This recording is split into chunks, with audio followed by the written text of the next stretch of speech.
not my will, but thine. He had no tears for his own grief, but sweat drops of blood for mine.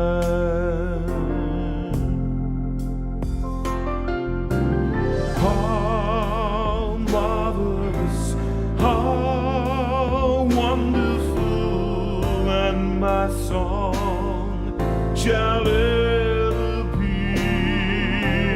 How marvelous, how wonderful is my Savior's love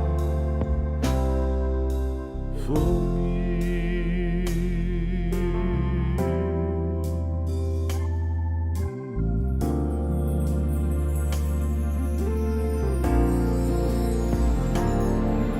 He took my sins and my sorrows, made them his very own.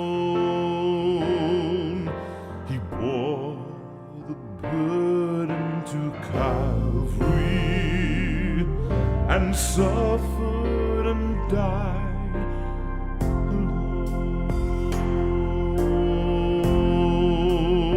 alone, singing, how marvelous, how wonderful, and my song shall ever be.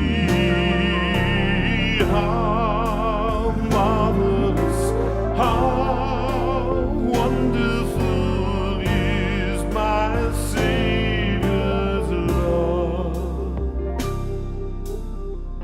for me.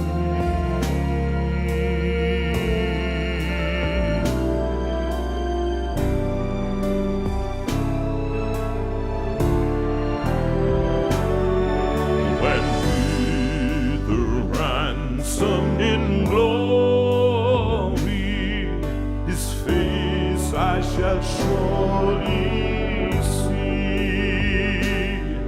'Twill be my joy through the ages to sing of his love, to sing of his love, to sing of his love for me, singing, how marvelous, how wonderful, and my song shall ever be.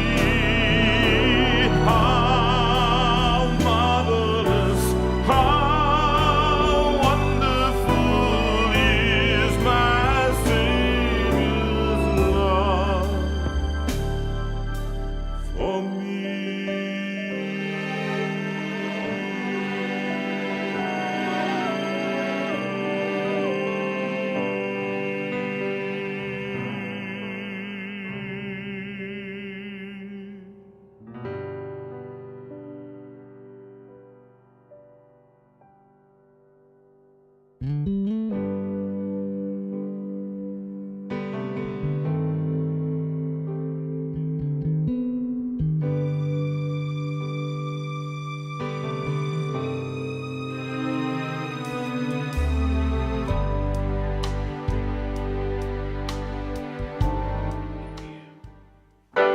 Sing us a song, you're the piano man.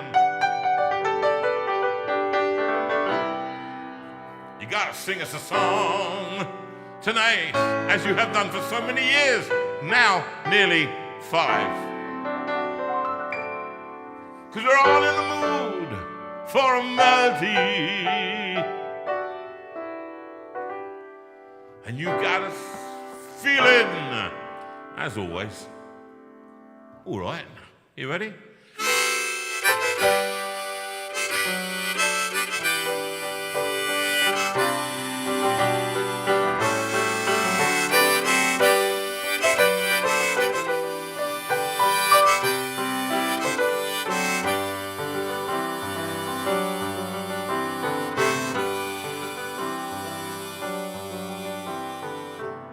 It's 8 o'clock on a Sunday.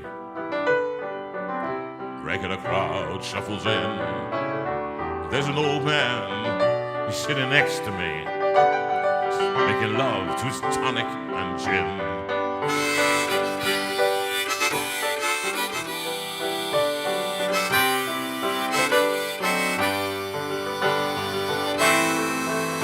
He said, son, can you play me a memory? I'm not really sure how it goes, but it's sad and it's sweet, and I knew it complete when I wore a younger man's clothes. La la la, la la la, la la la, la la la, la la. Sing us a song, you're the piano man. Sing us a song tonight. Well, we're all in the mood for a melody. I hope you are. You've got us feeling all right.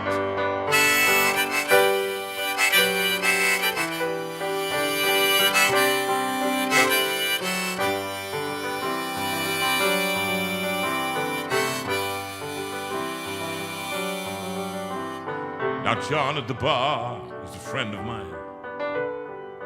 He gets me my drinks for free. And he's quick with a joke, or he'll light up his smoke.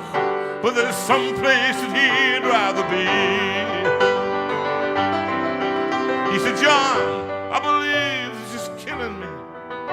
As the smile ran away from his face, and I know I could be a big movie star if I could get out of this place.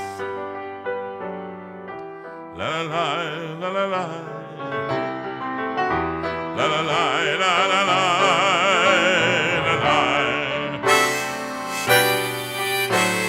Sing us a song, you're the piano man. Sing us a song tonight.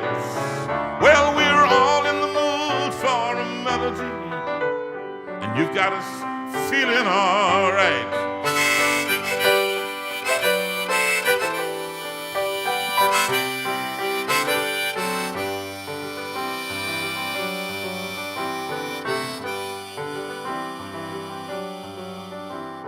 Now Paul, he's a real estate novelist who never had time for a wife.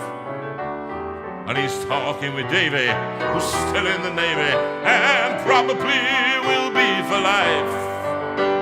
Oh, and the piano, it sounds like a carnival, and the microphone, it smells like a beer. And they sit at the bar and put bread in my jar and say, man, what are you doing here? La la la, la la la, la la la, la la la, la la la. Sing us a song, you're the piano man. Sing us a song tonight. Well, we're all in the mood for a melody, and you got us feeling all right.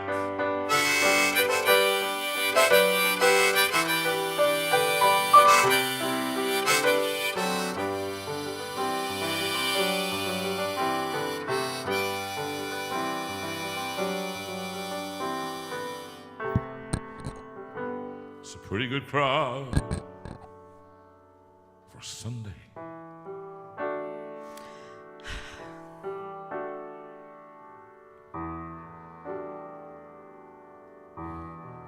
Easy like Sunday evening. I said easy like Sunday evening with JV and friends. I just don't know where the story ends. Is it tonight? Are you feeling all right? Now that there we've come to the end of a road. Are you feeling just like a toad?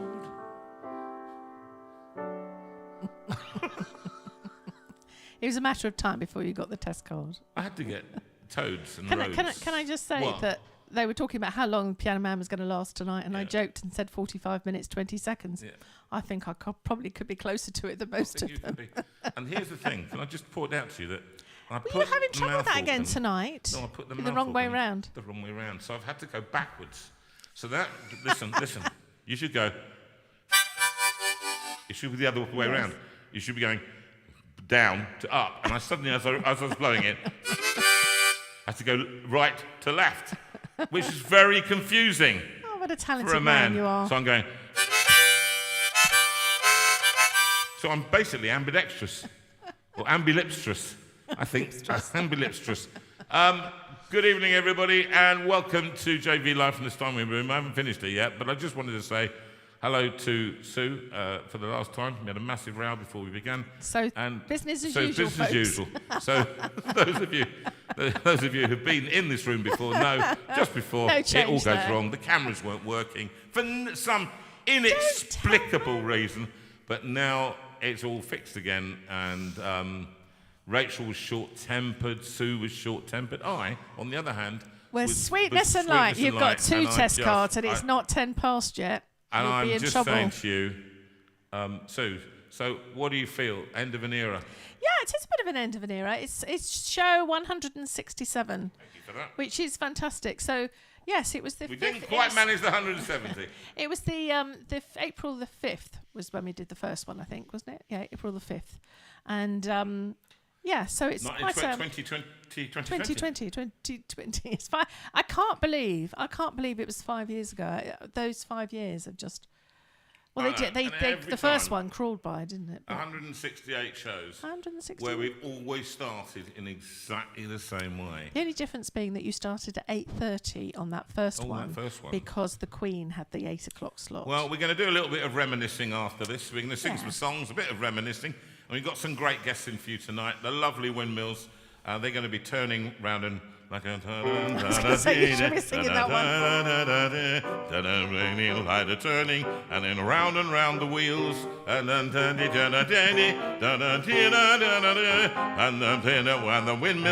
the windmills of my mind, and I never learned any words for any song at all. And the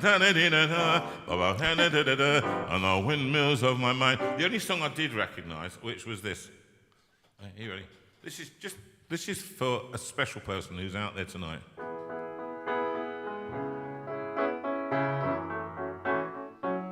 Swing low. You're so mean. You are so mean. Sweet chariot, coming for to carry me home. Swing low, sweet chariot, coming for to carry me home. And we just have a moment thinking about Welsh rugby.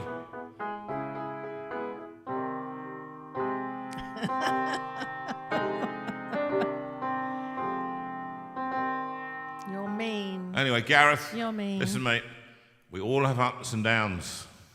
It's a hard time to be a It's Welsh hard rugby to be a supporter. loser. It is. It was all the way through the post-70s, past Gareth, when he ran that wonderful, just ran for the line, and he got it. I've seen all the tries, I have, and I hope that in the future, sometime in 2035, you'll find your way back to winning one match at least, and that will be good. And hopefully that will be against Georgia. Anyway, before we sort of move on and so on, I just want to clarify something that a few people are a tad confused about.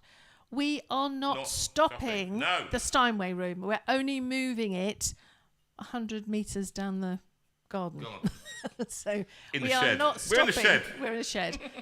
So we're not stopping anyone. We will be back. Don't quite know when, but we do know. We know sometime in mid-April. Mid-April. So it will be once we set the room up, because we've got to have Rachel coming down to set up and David Hicks setting up the whole room.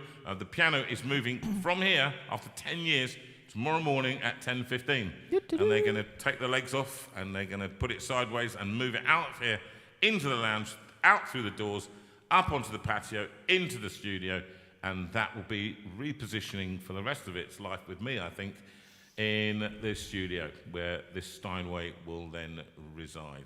Don't worry, we're not going anywhere. We're still here. Sorry about that. We're here. We're here for the duration. So, on that note, we just go, it's a pretty good crowd for a Sunday. And the manager, she gives me a smile. 'Cause she knows that it's me. After 168, I think she does know now. I know it's you. She's been coming to see. To forget about life for a while. Oh, and the piano, it sounds like a carnival. And the microphone, it smells like a beer. And they sit at the bar and put bread in my jar. And say, man, what are you doing here? La la la la la la. La la la la la la la la. Sing us a song, you're the piano man. Sing us a song tonight. Well, we're all in the mood for a melody, and you've got us feeling all right.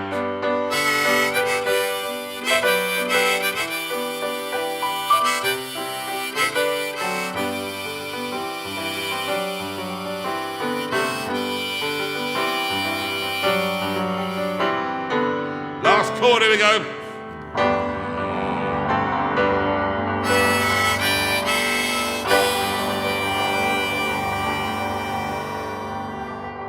As the piano dies away once again, we welcome you back to JV Live from the Steinway Room and to a little bit of singing, playing, conversation, lovely times, and the last one of the present series until mid-April. And this one, where it began, I can't begin to know it. But then I know it's growing strong. Was it in spring? It was. And spring became the summer, many summers. Who'd have believed you'd come along? And touching hands, reaching out, touching me, touching you, sweet Caroline. A good time that never seemed so good.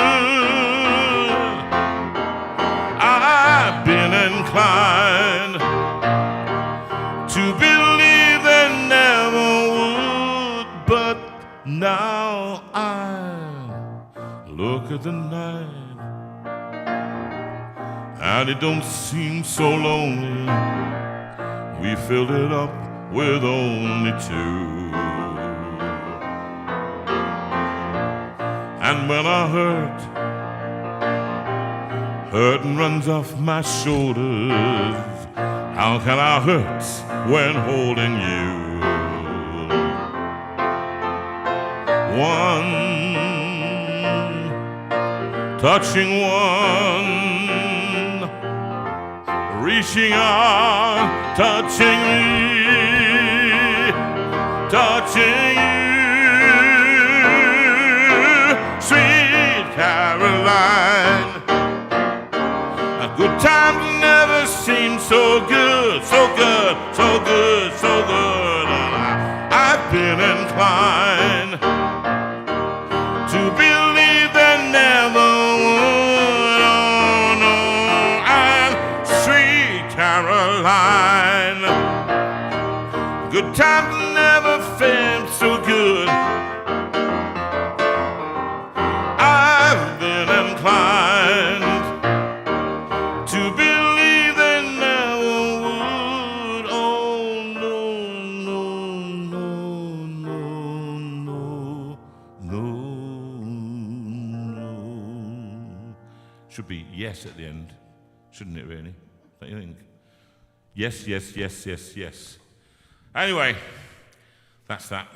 Now, I just wanted to sing something else for a certain young man who's going to be helping us construct the room and did all the decorating for us. And I think, actually, why not? It was one of his favourite songs, Show a Little Mercy. Here it goes. Nice one, Rachel.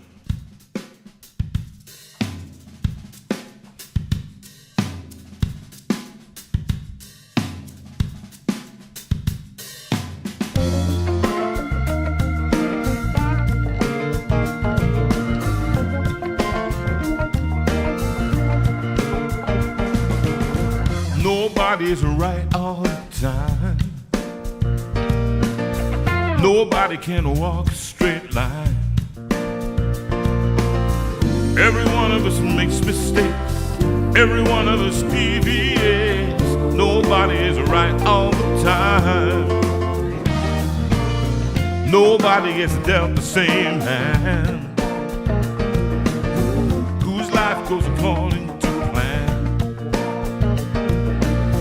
No telling what the day will bring. No telling how the night will end. Nobody gets dealt the same hand. So come on and show a little mercy up there on the high ground. Show a little mercy, you might be the next one down. Show a little mercy, join hands with the human race. You never know, someday you might need some saving grace. You might need some saving grace. Wow. Don't set yourself up for a fall. Don't think yourself high above all. Keep walking with the humble man. Keep walking till you understand. Don't set yourself up for a fall. Come on and show a little mercy up there on the high ground. Show a little mercy, you might be the next one down. Show a little mercy, join hands with the human race. You never know, someday you might need some saving grace. Show a little mercy up there on the high ground. Show a little mercy, you might be the next one down. Show a little mercy, join hands with the human race. You never know, someday you might need some saving grace. You might need some saving grace. Ooh.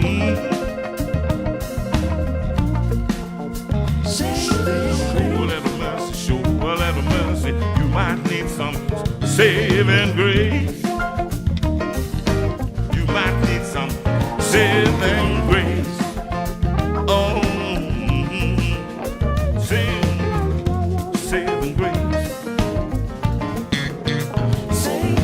You might need some. You might need some. You might need some saving grace. Show a little mercy.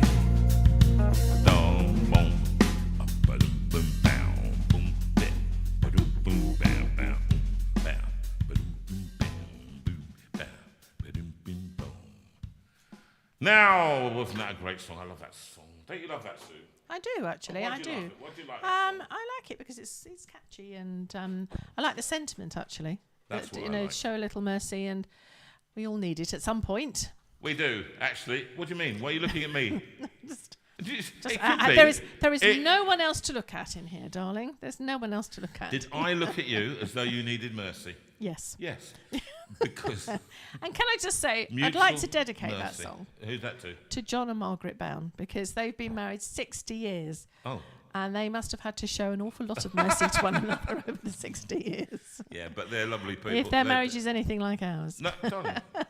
What are you saying? You see, now, I just want to say that it's been a pleasure sometimes being in this room the size of a small cupboard. A medium-sized cupboard. A medium-sized cupboard with a grand piano in it. I suppose if you had a little upright piano, then it would have been okay, wouldn't it? It would have been just about, we could fit everything in.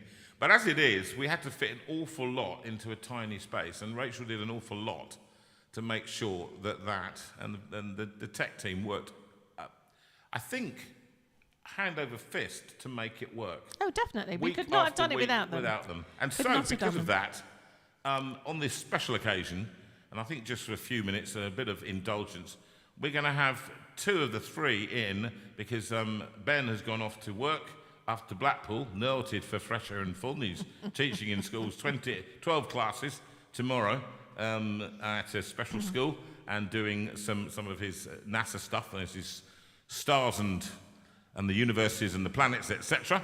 But we do have the pleasure of having with us tonight by satellite link from America. Trump allowed it tonight.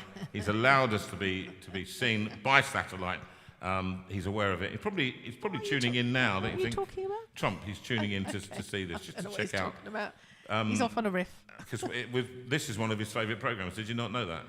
Hello. Hello. Hi. Girls. Welcome. Welcome. And it's nice to have you both. And now I might just say straight off that I know Claire isn't feeling well. She's been in bed with a lurgy, and as has Ben. And she's in Chesterfield tonight. So we welcome you, Claire. How are you feeling now? You've taken your I had my tablets as you told me to, so I'm a little bit awake at the moment, but I do need to go lie down soon. Excuse me. We just wanted you in, both of you.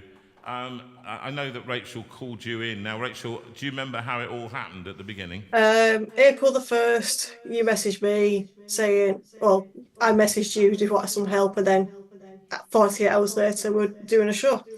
And then I made after doing a lot of tests, I made the stream worse, trying to make it better, and then we just made it. Is that true? Yeah. It was stable right up to. Oh, let's increase the resolution. No, let's not increase the resolution.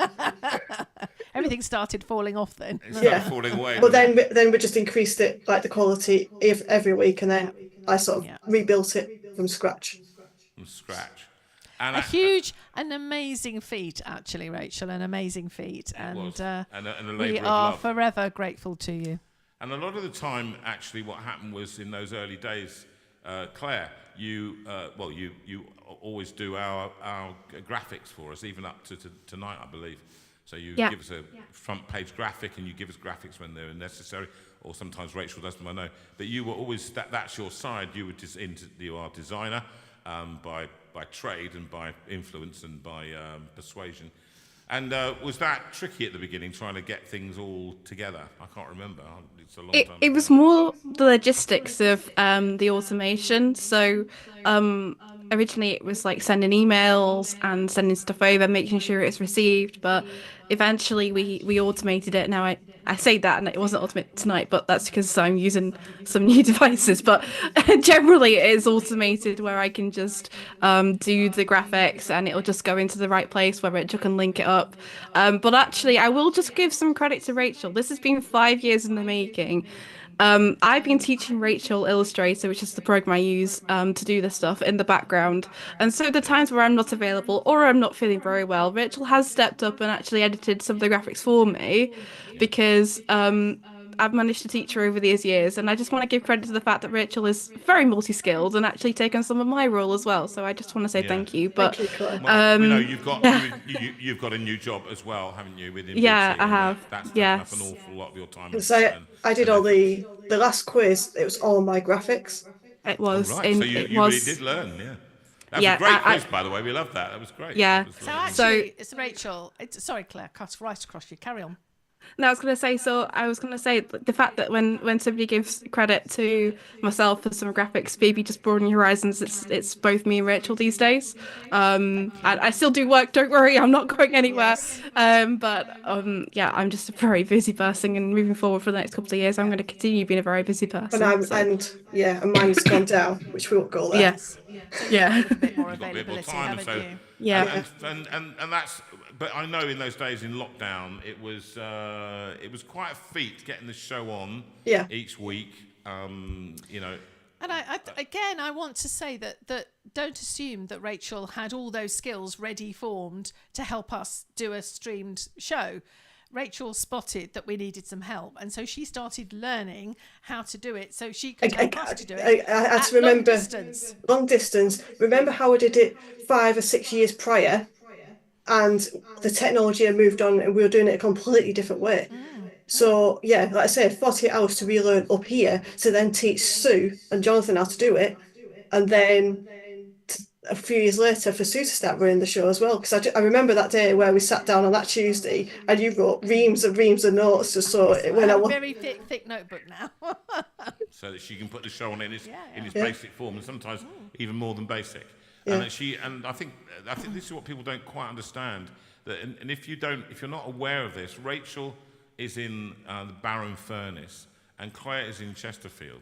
So they're running it. And we're in Guildford. And we're in Guildford. So really, literally opposite sides of the country. North, northwest, right up over in the carbuncle of the country. What? I'm just... I'll deal with you. I told you, I'll deal with you in a week. Cul-de-sac in the world and longest avenue. But hey, we used to go on holiday there, so I'm not going to knock it. I loved it. I love it up there. And the people up there they are typical of Rachel and Claire, open-hearted. And if they can do it, then that's what they do. They do it. They are the world's most lovely people. So I say that with warmth and genuity. If the word genuity is true, then it is genuity. Also, go on. I was just going to say, there is something we'll show later in a video, but it struck me how nervous I was on screen, and Claire did most of the talking, because me and Claire did a show from Barrow together, but that's not, you can't watch that anywhere else now, because it was not it's not the best of politics. Not the greatest moment in broadcasting. But then it would have been 9 months later where I started actually doing it pre-recorded and actually spending more time editing it, where you can have short links, and then that's where all the Steinway Music Archives series has come from. I just want to pick up on that actually for a second about the 16th of August 2020, because that's actually the second time that Ben came up to my flat. And if people don't know that I met Ben through a Minecraft server, that's so random, but that's how we met. Minecraft is an unbelievable game. You don't want to even go with people. Don't search it. Don't waste your time. So it's a building block game, it's sandbox. Anyway, so that's how we... Claire. Let me finish. Literally, that's how we met. The will to live. Right. So it was really interesting because Ben was the person who handed Rachel her guitar, and they had not long met each other anyway. Hours. It was literally hours. And so at the end of that call, Jonathan and Sue also met Ben for the first time, and then Ben became part of the JV Tech team. That's a very prominent time, and that's actually 3 days after. We got somebody to come in at that moment and come and steal the guitar just after that, didn't we? Yeah. And that was only 3 days after me and Ben got together as well. So it was like really early days. It's all very romantic, isn't it? I mean, it was just so wonderful. Yeah. And so many times when we were, there was the famous Christmas show that nearly didn't happen. But actually, we've actually grown a lot. Like we've grown quite big on YouTube as well in certain ways. Yeah. And keeping things like the content going and keeping and seeing the quality from where it started to now. Yeah, you can't. Well, can I just point out that we're all sitting here looking at the fact that the screen has got 4 of us on it having a conversation. Yeah, split screens. And Rachel's just worked out how to do that. So suddenly we're all there on the screen having a conversation, which is extraordinary. Yeah, and actually in all the recording, like all the shows that we've all pre-recorded, like the Christmas, the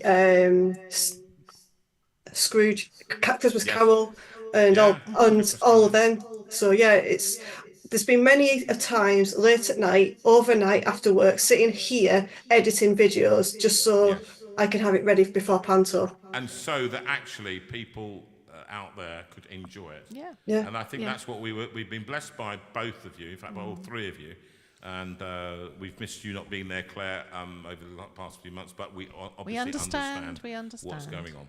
And so I just wanted to for people as they're watching now to just understand that you can give them loads of hearts, people, and do write to them and thank them for the work that they've put into JV Live from the Steinway Room, starting as it did, and now going into its next iteration, its next bit. At least this time I can actually rebuild it from the scratch, not actually just. Yes, exactly. Yeah.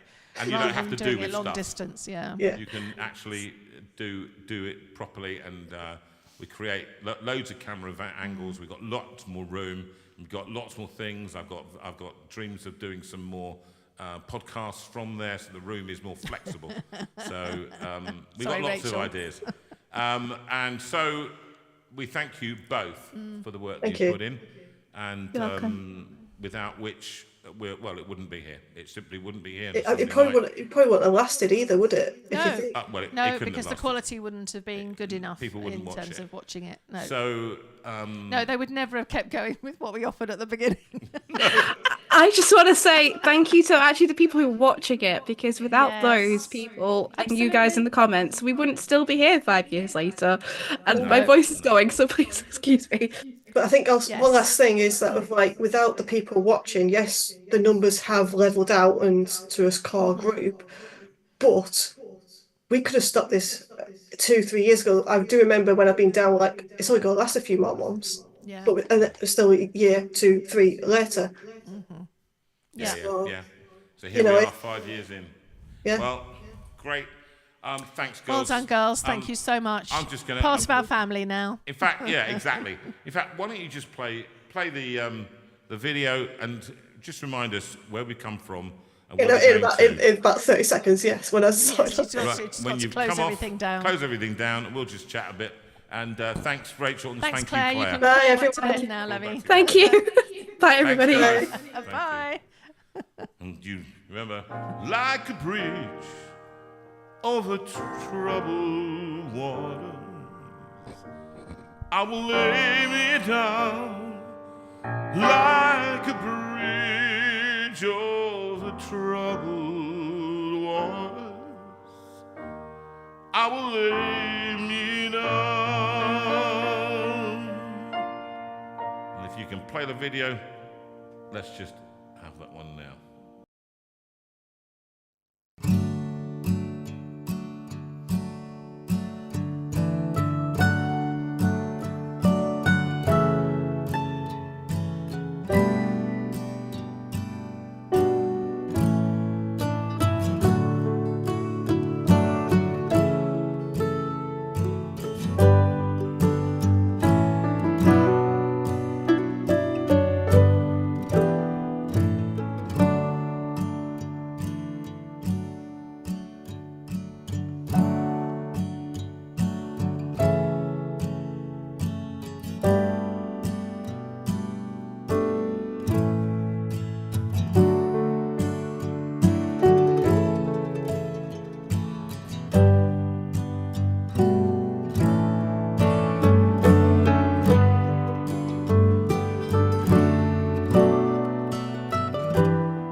That's enough. That's enough.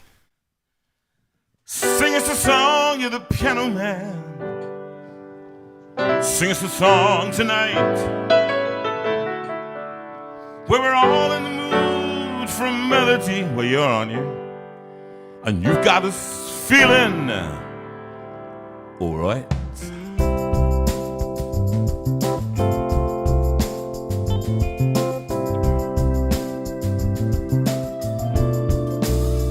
When you're down and troubled, and you need some love and care, nothing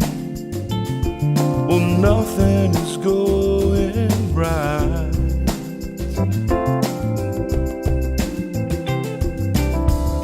Close your eyes and think of me, and soon I will be there to brighten up even your darkest night. You just call out my name, and you know wherever I am, I'll come running to see you again.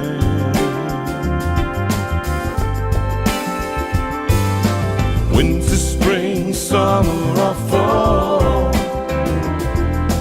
all you gotta do is call, and I'll be there. Yes, I will.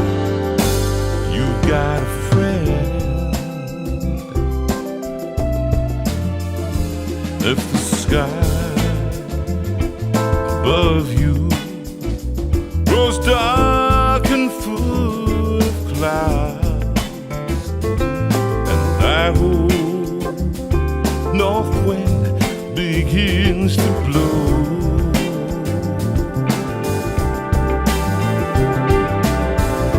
keep your head together now and call my name out loud. Soon I'll be knocking at your door. Oh, you just call out my name, and you know wherever I am, I'll come running to see you again. Oh, oh, oh. Winter, spring, summer, or fall, all you gotta do is call, and I'll be there. Yes, I will. Now, ain't it good to know that you've got a friend when people can be so cold? They'll hurt you and desert you and take your soul if you let them. But don't you let them. You just call out my name, and you know wherever I am, I'll come running to see you again.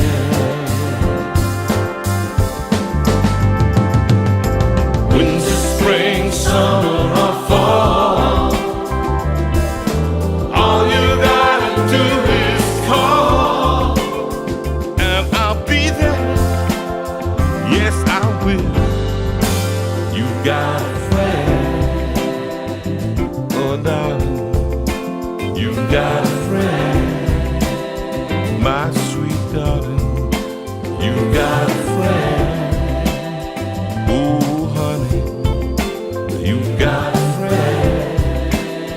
Oh, darling.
What memories from 2021.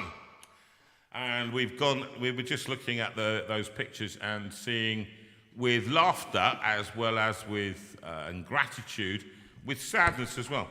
Life just throws itself, doesn't it, at us very oddly, doesn't it? So from time to time we see, it's like looking at pictures of family weddings where you see Auntie Mildred and Auntie Dorothy. Well, I never had an Auntie Mildred, but I had an Auntie Dorothy.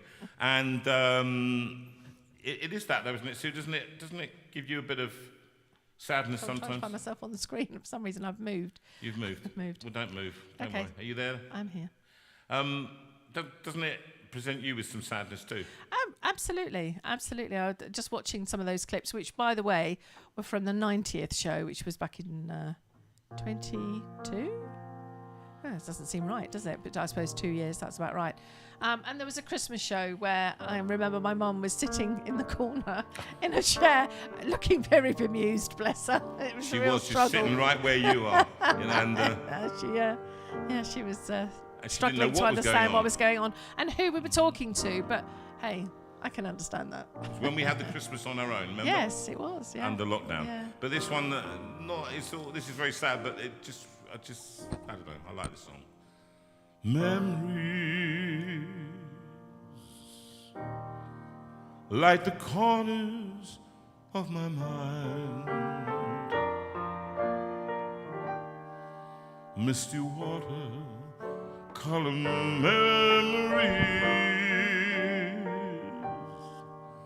of the way we were.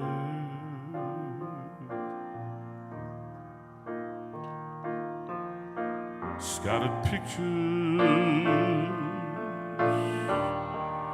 of the smiles we left behind, smiles we gave to one another, for the way we were.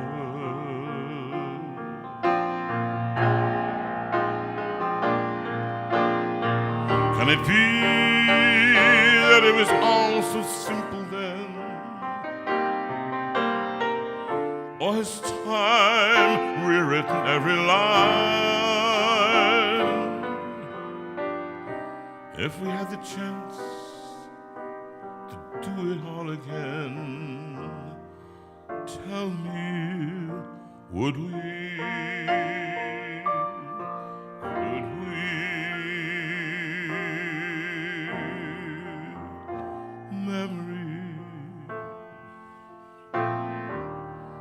May be beautiful and yet what's too painful to remember, we simply choose to forget. So it's laughter.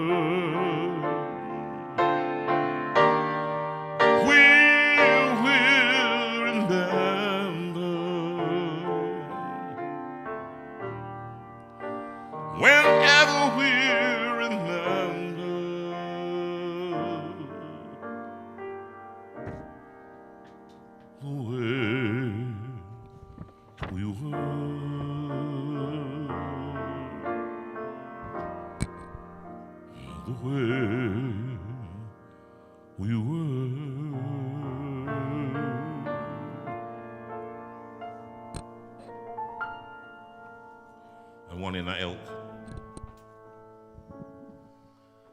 I don't know if Sylvia's listening tonight. Not yet. Oh. Well, if she's watching, she's not commented. She's not commenting. Well, this one is for her. That one was a nice one. I know that she. Oh, people really enjoyed that actually. It was a nice choice and fitted in very well. And this one.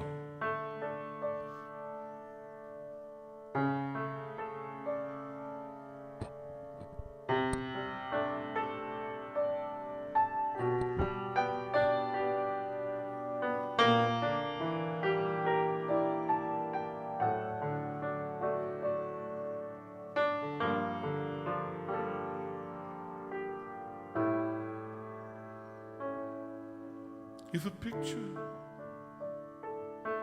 paints 1,000 words, then why can't I paint you?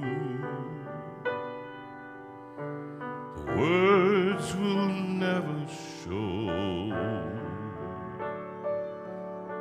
the you I've come to know. And if a face could launch 1,000 ships, then where am I to go? There's no one home but you. You're all that's left me to. And when my love for life is running dry, you'll come and pour yourself on me. And if a man could be two places at one time, I'd be with you tomorrow and today, beside you all the way. And if the world should stop revolving, spinning slowly down to die, I just spend the end with you. And when the world was through, then one by one the stars would all go out. Then you and I would simply fly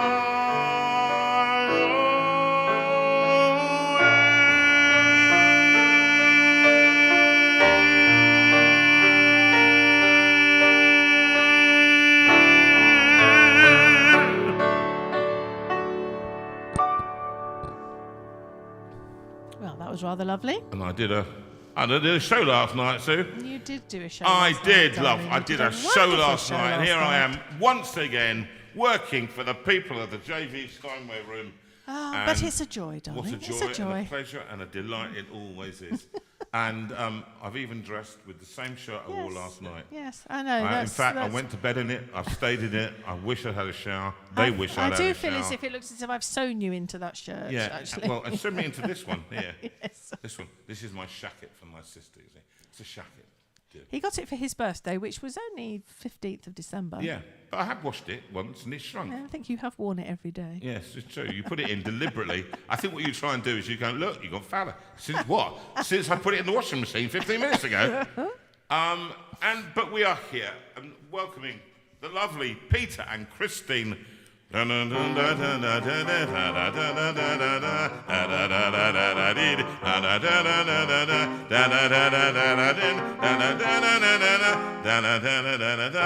the windmills of my mind. That's all I can think of. I can't remember who knows, like a turning. Here they are, ladies and gentlemen, all the way to the front. It's the windmills. And spelt differently.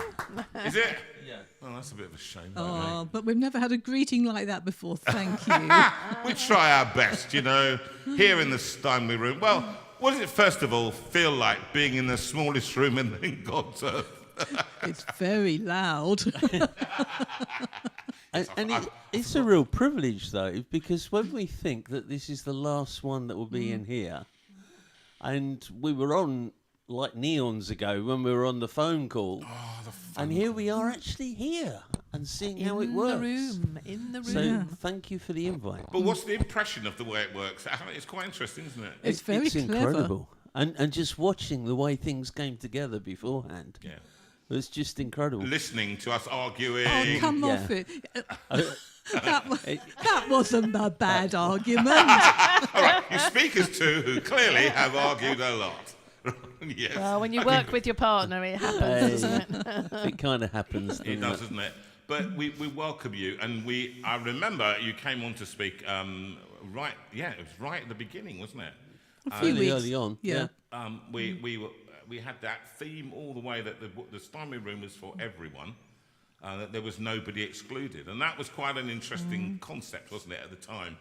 Because I guess within churches we're not always very good at including everybody. We're going to get to that in a second, but that was the idea that the Steinway room is going to be welcome literally to everyone. Faith, no faith, whoever you were, and whatever you were, you're welcome into the room. And as a result, actually, that was a heartwarming thing for many people. You said something that was interesting about watching that video, didn't you? You were commenting on it, Christine. Yes, the people there whose lives have actually been touched by JV and Sue in many different ways, but to see some people who we know are no longer with us, and others who've lost very close ones, it does make you stop and think about being kind in the moment. Yes. Being kind. Being It's such kind a at the moment is very important good. theme. That is actually, that's really important. Because that, as you know, of the thing that characterised this, the two verses that we used, one was from the Bible and one was from Wordsworth. And it was those little unremembered acts and of love and of kindness. And then when I was in prison, you visited me. When I was hungry, you fed me. And when I was thirsty, you gave me something to drink. And as much as you've done it to the least of my brethren, you've done it unto me. I think that became the model for the community. So when you talked about JV and Sue, I think what you're talking about, and this is no humility, this is the truth. People started modelling kindness Yes. and in their own lives and finding ways in which to do church for each other. Yeah. Would you agree with that? No, absolutely. It's easy to throw the nasty comment. It's easy to undermine other people. But actually to be kind affirms people, it encourages people, it builds people up, it enables them to think so much more of themselves because somebody has shown that they matter. Do you remember those Thursday evenings when we stood on our doorsteps or at the end of the driveway and we clapped and we hollered and we celebrated what the NHS was doing for us, and we actually spoke to neighbours who perhaps we're not speaking to in the same way now. No. And I think we've lost something which we gained in those years, those months anyway. Okay, identity. Let's talk about that because that's a good thing to talk about. Sorry, Jonathan just needs to speak into his microphone. Let's talk about that a little. What do you think then, Christine? You've identified it. You speak first. What do you think we've lost? I think we've got back into rushing through life, and I've got to do this, I've got to do that. And maybe we're not taking time to look around us and see how life is for other people. Would that be part of it, do you think? That's a good analysis. I quite like that. That's pretty good, actually. That's quite nice. What do you think then, Pete? I've become well aware on a positive sense to all of that. When I look around our church on a Sunday now, we're having trouble getting people out the door after services. That's nice, isn't it? Yeah. So this is the opposite in one sense to what Christine is saying. But you do actually have to start turning the lights out because people actually want to continue being together, of sharing together. And I looked round last week actually in particular and I just went, oh, this is so nice. People don't want to go. No, that's they right. want to be together. They want to share together. How's your life been? How are you now? How's it been since? Yes. So, yeah, I mean, that's interesting because I think that's what it always, it's that C word, isn't it, community, that people missed so much during the lockdown. What governments didn't understand and what we're now picking up the tab for is the lack of community that happened at that time, and how young people, I know in the university sector now, teaching there, they are lost. They don't know how to communicate with people. They've lost that sense of, they want to be in community. They know the necessity for us to be in communion together, in community together, but they don't know how to restore it. That's been my discovery. It's not irretrievable, but I think actually that's one thing that you're at the heart. That's the heart of who both of you are. And I remember from meeting you the very first time, I saw your hearts were about that more than anything else, that your calling was that. And thank you. Thank you. Thank you. And how do we do it? We hopefully model it. And that's how others catch it. It needs to be something that's infectious, not imposed on people, but something that's infectious. Do you know what? I want to be with you. I want to spend time with you. And that can be for whoever. You said earlier about this is a community for the whoever. And we need to mean that, whoever we meet. Yes. And I know we'll come on to it a bit later, but some of our friends with learning disabilities, they will know when you're just being nice. And they'll probably tell you if you're not being real in it. Yeah. They're not stupid. No. They are not stupid. No. In fact, far from it. And actually that veneer of nicety that would stop us from saying something would not necessarily stop them from saying, and I get that, which is quite a little bit of a slap in the face sometimes, because you say, no, you're right. Yeah, it can be alarming or refreshing. One or the other. Refreshing, yeah. It can be refreshing as well. And it can be challenging, can't it? Yeah. Now, as we're going on tonight, we've got a nice long time with you to talk about your lives and everything else. And I want people out there, the organisation is called Count Everyone In. That's the one. And not difficult to forget. And it's a great organisation. But before we get to that, I mean, just remember, people, if you want to ask questions about this inclusive Christianity, about involving people, particularly with disability within church, which is a challenge for some. And for some churches to have that, where people make noise, where people shout out, where people are not comfortable to be with, where they talk to you in an odd way, and they're not all middle-class people. As sometimes they're living on their own or living in communities, and they come to church, and they require us to be aware.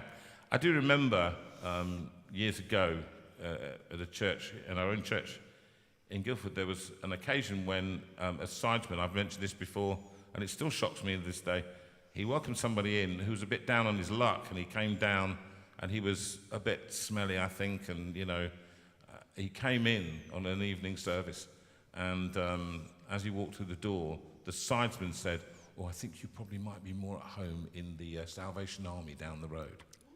Ouch. Ooh. Ouch. And that in a way, because what it said was, at our church, that's what he felt. Yeah. I don't think the vicar felt that at the time. No. I think there are other vicars that do think that at the time, and that quite like the idea of having middle-class people all together, and entertaining people who were just like us. But before we get to all of that, I want to find out a bit about both of you, what makes you tick. Because I like to call these interviews on occasion. Thank you, 9 p.m. it tells me. That just shouldn't. Moving swiftly on. He's got a clock next to him on his iPad. It tells me the time. And just as we went live, it went 8 p.m. Do you know what? I hate AI for this very reason. I can see what time it is if I needed reminding. And what I want to find out, first of all, I'm going to do a little kind of expose on you, Christine, because I think now, and where did you start from? What was when you're a child? You went to school, I presume. I went to school. Where did you go? Where were you? Well, you see, my family moved a bit. I thought every family moved about every 4 years. So we didn't move that many times, but I was born in Westcliff-on-Sea in Essex. The posh bit of Southend. I'm so sorry. I wasn't allowed to call it Southend. We were just 100 yards down the road from Southend. Okay, so we've established your parents were snobs. Okay, now let's go. Let's move on from there. Okay, so that's one reason I think that I always liked to be by the sea. Yes. It's my happy place. Yeah. But my family, my grandmother lived in Southend, Westcliff-on-Sea. Yes. So my brother was being looked after when I was born, but the family had actually moved to Leatherhead in Surrey, not that far from here. Really? Oh, yes. Just up the road from here, yeah. Indeed. And we lived there for 4 years. Then my father's work with British Waterways took him up to Leeds, and that's where I first went to school. And in fact, my first real friend was a little girl who lived up the road. And her mum would say to us in years later when we were adults, I remember when Christine came to the door with her big brother and said, is there a little girl here who'd like to come out to play? So I was then... That was you? That was me. And did you have bright blonde hair as well? I bet you did, didn't you? I had mousy brown hair. Mousy brown hair. Yeah. I mean, who could live with mousy brown hair, eh, Sue? What? Don't be rude. What am I just saying? At least we have hair. Oh, yeah. Good here one. we go. Good one. We go straight for the follicles. Okay, I mean... You started it. Yeah, but I'm supposed to look trendy, apparently, like this. Yeah.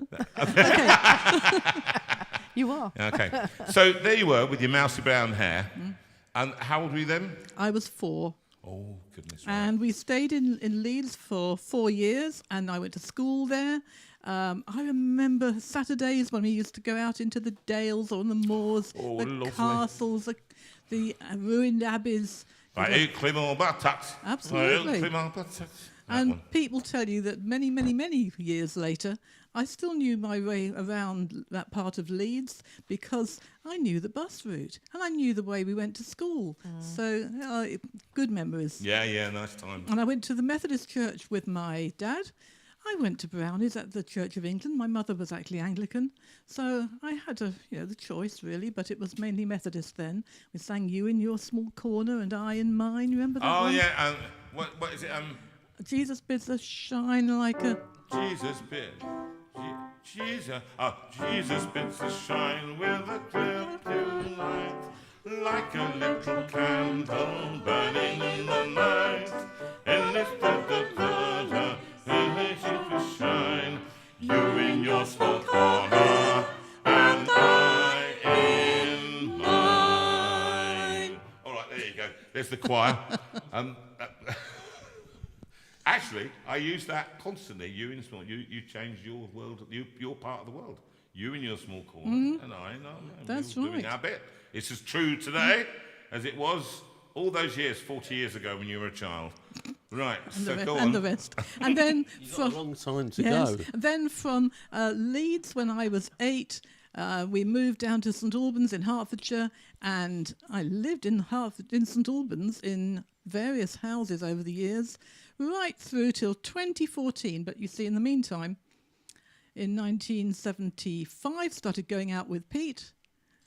Celebrated our engagement on the Isle of Wight. Oh, the Isle of... Where were you on the Isle of Wight? Shanklin. And we were there just about 2 or 3 days ago. Fantastic. And we're going in about a few couple of weeks' time. actually, to be. So they're watching from the Isle of Wight, I think, tonight. Yep. Adrian and Nicola. Brilliant. So you were there at Shanklin. Where was it? Right in... Summerhill Christian Guest House in Culver Road. And in fact, on Thursday morning, Pete and I sat on a beachside cafe having a lovely coffee. Reminiscing. And saying, it was just up there, Culver Road, and the bench on the end. And that was a very significant place for Pete. But he can go on. Do you want to talk about the bench on the... Go on then, talk about the bench. You want the bench. God has a habit when we go away of bringing people to ask me awkward questions, especially when I don't know them. The person, that is. Or the answer to the question. Or the answer, yeah. And every day we were staying at Shankhill Christian Guest House, and we'd go for a walk down the road to the cliff, along the cliff and back. And as we'd left, there was always a guy there from the Fisher Folk.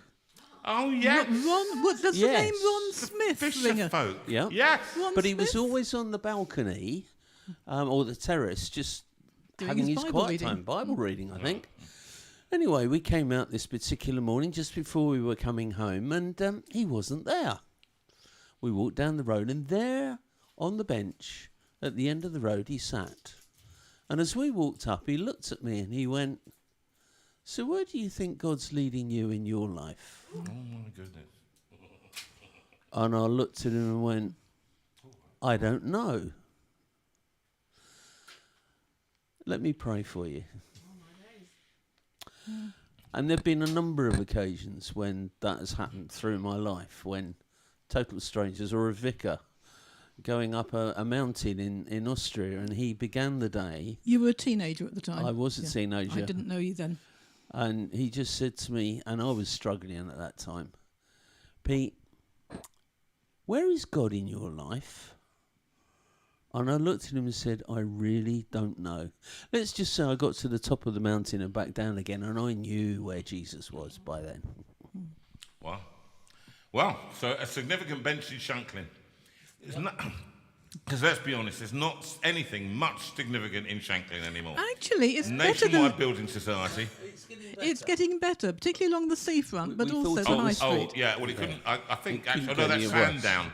Yeah. Sandown, oh, my goodness. No, but Shanklin's good down the front because of the ice cream. Oh, yeah, the ice cream. Oh, the ice... Have you got that? It's. Can I just tell you, it's open all the year round. I know. 4:30 it's open until 4:30, folks, if you want to go down there. Well, actually, Okay. I do have a thing about ice cream, but we didn't have one on Thursday. It's always very nice. Anyway, so Shanklin, and then you got married, and you were married, and then and what happened? You had a number of children. Yeah, we got married in September '76, so that's 49 years this year. Congratulations. We have 2 sons, Rob and Andy, and they are in their 40s, mid-40s now. And That's what happens. we have 5 grandchildren, 5 lovely grandchildren. But how is it that they grow so quickly? And the eldest is now 17, and the youngest is 11, almost, or 12 next month. They just fly by, don't they? Yeah, these we've got years? a granddaughter who's just suddenly, we remember just holding her the other day, and now she was 8 on Thursday last. And from her point of view, why are they all taller?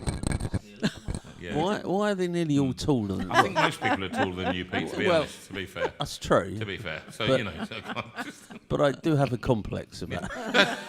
it's okay, because there is prayer available. Yeah. Not from me, though. And now, so you've got married, and this, you've had the children. When did this... You always clearly had a lovely heart and a gentle spirit, if you want to call it that. My brother didn't think so. So you were nasty. Did you fight with him? Yeah, Yes. Good girl. Well done. Well done. 4 years older than me, and he had long hair. So You had to fight him to Yes. get superiority. Jimi Hendrix hair. yes. Ah, really? No, yeah. Oh, goodness, great. Well, so where did it lead you to, finally? Okay, I will just say that when I was about 6 or 7, I felt a call from God to be a missionary. And it isn't something that every 6 or 7-year-old really has. And particularly as I didn't particularly know what a missionary was. I knew that my great-grandfather had been a missionary in West Africa. But anyway, got to sixth form and careers conventions. Not many 16, 17-year-olds go to look for the Mission Society stands at these events. I'm not sure if they even have these events now. But still, nothing really seemed to come of it.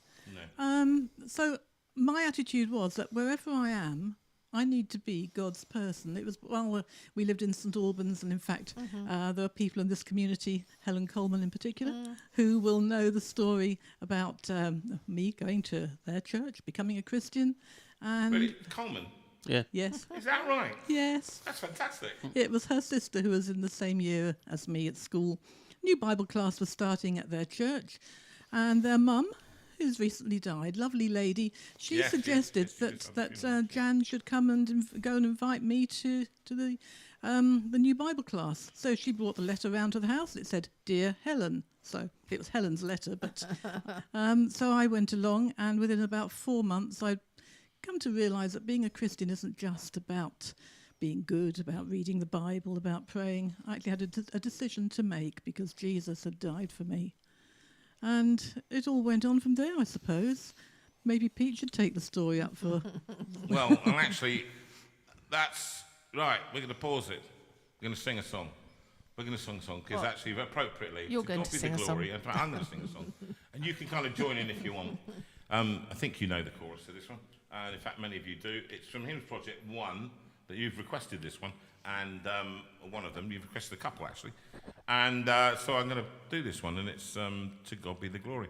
And I think I've forgotten the third verse, but I'm now...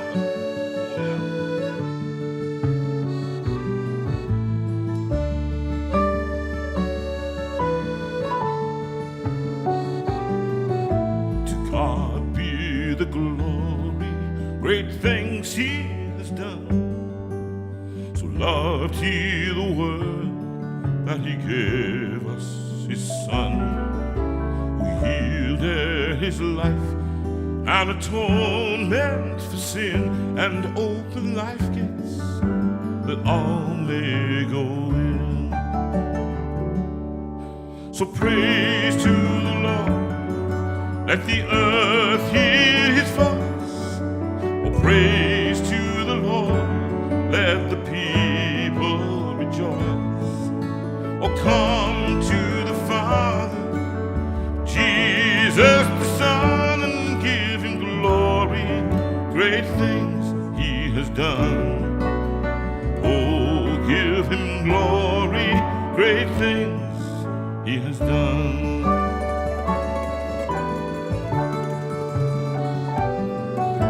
Oh, perfect redemption, the purchase of blood.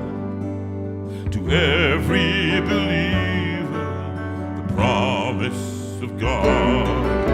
The vilest offender who truly believes, from Jesus pardon receives. So praise to the Lord, let the earth hear his voice. Oh, praise to the Lord, let the people rejoice. Come to the Father through Jesus the Son, and give him glory. Great things he has done. Oh, give him glory. Great things he has done.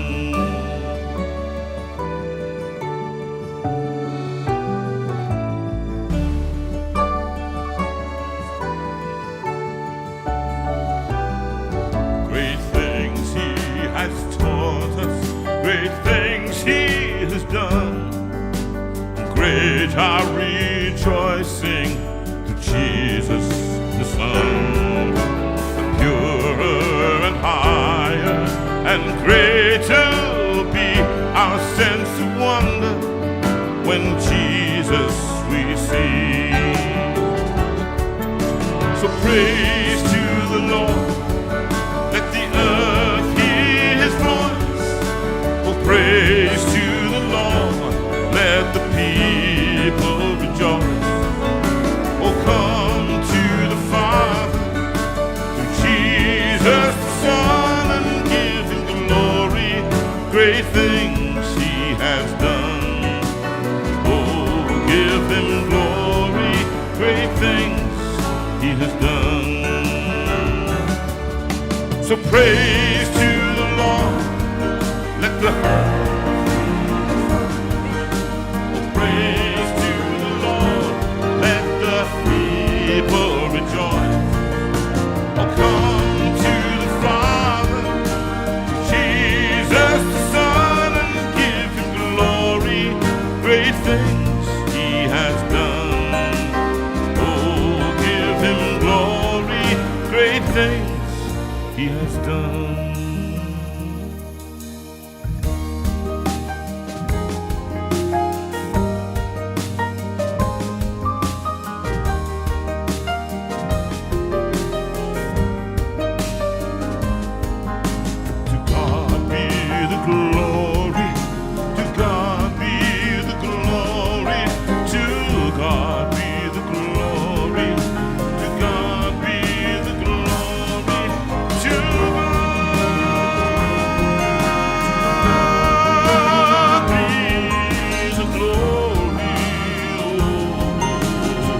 I love that song. Do you know when we did the away day? Yeah. And every time we go to Thornley, we always do that. It's very popular, actually. A lot of people say how much they enjoy the version, and it's very singable, and it's very light and light-hearted, and just brings out the words really well. Have you got anybody listening tonight, Sue? And are they asking any questions? Any questions? No questions Not yet. yet, but we're going to talk about that in a second. And in the meantime, we found out a little bit about you and your history. And what about you and what you did and what you did for a living, what your aspirations were and all of that kind of stuff. So where were you born? I was born in Hemel Hempstead. Oh, North London. Well, outside of London. No, we used to go there for our days out. We did. Yeah, Hemel Hempstead, we used to go up to that for a day out. My father was the headmaster in Wigginton Primary School. Oh, excuse me. And the school and the schoolhouse was on an island in the middle of the road at the top of a hill. And my mother apparently saved me from being out in my pram, and a drunk lorry driver came up the hill straight through the hedge. Oh, and my she goodness. just managed to whip the pram out in front of the wheels. Otherwise, you wouldn't be here tonight. Yep. Wow. So, yeah, that's my claim to fame. Right, so you were nearly killed by a mad lorry driver. Yep. Did they get him? But, sorry? Did they get him? I really don't know that part of the story. Oh, all right, okay. I don't remember it either, you know. Okay, I don't want any excuses there. Yeah, my father then moved jobs to Kimpton, a little village north of St Albans, south of Hitchin. And obviously I went with him because I hadn't got any option. And It's nice. went Okay. through interesting years of being in my father's school with my mother as the senior teacher, and at one point my uncle being the teacher on training. Yeah. I don't recommend it. Not Really? to anybody. It does give you an awful lot of pressure, doesn't it? An You awful can't lot. put a foot wrong. Well, because of the way things were, my father couldn't get enough staff, so my mum went back to teaching very early on. So I was in a carry cot under a desk, Oh, my goodness. and then in a playpen in the corner of the cart. No, we won't go there. It's yeah, yeah. That's years. a It's story tough for years. another day. But yeah, ended up going to a grammar school where I ended up not doing very well at all. And Oh, really? Why? well, we You don't weren't need ready to for go it? into. No, I think I was just put in an incredible situation because my father was the head of the school that I'd come from. Pete, I reckon you could say about was it the maths? Oh yeah, And then you sat first in term alphabetical in order. maths lesson, and I was a very sensitive child. Let's put it that way, and put my hand up to answer a question, and the master at the front of the class goes, "Is that what they taught you in your father's school?" Rubbish. Oh, dear. Oh, dear. So yeah, it didn't do my confidence a lot of good, but you learn a lot from it, and you either sink or you swim. I ended up becoming an aircraft engineer. Oh, my goodness. So, I bet that man was laughing on the other side of his face at that point. well, quite interesting, really, because people will be able to tell how old I am. That you've already heard, but if I say that I was the very last year of apprentices for Hawker Siddeley, Oh, right. because at the end of that year it became British Aerospace. So that does So age you, doesn't it? my wooden toolbox has an HS on it that I cut out and stuck on. But yeah, telephone engineer. I then eventually became an inspector, checking everybody else's work. I was a concrete. Can't even say it. Concrete pump manufacturer for a while. Gosh, hold on. I'm just falling asleep on that one. Yeah, I know. Well, But you said telephone engineer. I think that came later. lorries with a hopper on the back with a snorkel that pumped concrete into buildings. I built them. Oh, my goodness. But I then went Why through. did you change? What was it? You just got bored and you moved on? No, dead man's shoes, and it was the only way I was ever going to get anywhere. So I thought, well, I can't. So I need to try something else. I think Dead Man's Shoes, you don't want to talk about Dead Man's Shoes when In you're talking about pouring concrete. concrete. Forgive Yeah, me exactly. saying, but I'm just going to say, That did cross my mind as well. I have to Okay. say. I think it's the programmes that we watch. Absolutely. But yeah, I went back to aircraft to be an inspector. yes. Then became a telephone engineer. And then spent the last, I think it was 12 years with BT working on the community programme. So basically I gave away money that was earned out of the profits from paying your telephone bill. Sorry, JV. Yeah, thank you. Probably my telephone bills, but certainly when I was in New Zealand, yeah. But the wonderful thing was I got to work with many wonderful charities in this country. Yeah. So I was involved with Comic Relief, Children in Need, Get Up and Give. I was involved with Shelter, in what capacity? Disability. As a project manager from BT. Now that makes sense. And Pete. that was just wonderful years. And I learnt so much about how charities work. So much so that when I was made redundant, which was painful. Gosh, what year was that then? 2001. I don't do numbers, I'm sorry, but 2001. So, Pete, before you get to that, there is just one story you might like to tell about when you realised about your mum and the... Oh, yeah, I was doing some filming. We were doing a project for Countryside for All. How do we have a grading system throughout the country that people who use wheelchairs can actually know where they can go and whether it's worth bothering or not? Yeah. And I was doing a promo video in a park in Manchester, up on a hill. And I can remember as I did this, I was being interviewed as to why did BT do this? And I said, so it's people like my mother who... Oh, my mother. She's disabled. And I was close to crying. Because it hadn't occurred? No, my mother was my mother. She loved me dearly. She did everything. I was a mummy's boy as well, which kind of helped. But it suddenly dawned on me as I'm doing this project that my mother was disabled. No, she wasn't. She was my mum. Yeah. And always would be and always will be. And I said, whoa, you're going to have to cut that out. And the guy who was doing filming said, no, I think I'm going to talk to your bosses and say we leave it in. Wow. Yeah. Because the reality of what we were trying to do, it's not somebody else's mum. No, it's my mum. And so it was kept.